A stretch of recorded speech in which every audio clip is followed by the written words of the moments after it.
തൃശൂർ പാവറട്ടിയിൽ നിന്ന് കാണാതായ 3 കുട്ടികളെയും കണ്ടെത്തി. കരുനാഗപ്പള്ളി റെയിൽവേ സ്റ്റേഷനിൽ നിന്ന് പുലർച്ചെ 1 മണിയോടെയാണ് കുട്ടികളെ കണ്ടെത്തിയത്. പാവറട്ടി സെയിന്റ് ജോസഫ് സ്കൂളിലെ 8ാം ക്ലാസ് വിദ്യാർത്ഥികളെയാണ് ഇന്നലെ കാണാതായത്. സൂരജ് സജി ചേരുന്നുണ്ട് കൂടുതൽ വിവരങ്ങളുമായി തൃശ്ശൂരിൽ നിന്ന്. സൂരജ്, ഈ കുട്ടികളെ എവിടെ നിന്നാണ് കണ്ടെത്തിയത്? അവർ സുരക്ഷിതരായിരുന്നു? അവർക്ക് എന്തെങ്കിലും പ്രശ്നങ്ങളുണ്ടോ?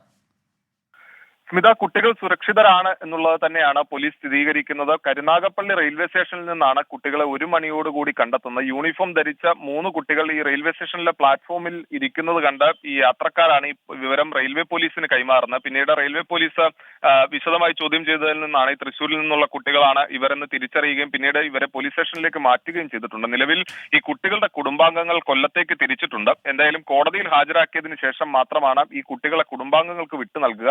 പാവറട്ടി സെന്റ് ജോസഫ് സ്കൂളിലെ 8ാം ക്ലാസ് വിദ്യാർത്ഥികളെയാണ് ഇന്നലെ രാവിലെ മുതൽ കാണാതായത്. സ്കൂളിലേക്കെന്ന് പറഞ്ഞാണ് കുട്ടികൾ വീട്ടിൽ നിന്ന് ഇറങ്ങിയത്. പക്ഷേ സ്കൂളിൽ എത്താതെ കുട്ടികൾ അവിടെ നിന്ന് പോവുകയായിരുന്നു എന്നുള്ളതാണ് മനസ്സിലാക്കാൻ കഴിഞ്ഞത്. എന്താണ് ഇങ്ങനെ ഇത്തരത്തിലൊരു ഒളിച്ചോട്ടത്തിലേക്ക് നയിച്ചത് എന്ന സംബന്ധിച്ച് എല്ലാ വിവരങ്ങളും പോലീസ് തേടുന്നുണ്ട്. എന്തായാലും കുട്ടികളെ ഇന്ന് രാവിലെ കോടതിയിൽ ഹാജരാക്കും. അതിനുശേഷം കുടുംബാംഗങ്ങൾക്ക് വിട്ടു നൽകുകയും.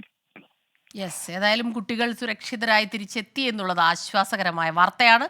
സൂരജ് സജിയാണ് തൃശ്ശൂരിൽ നിന്ന് ഈ വിവരം നൽകിയത്.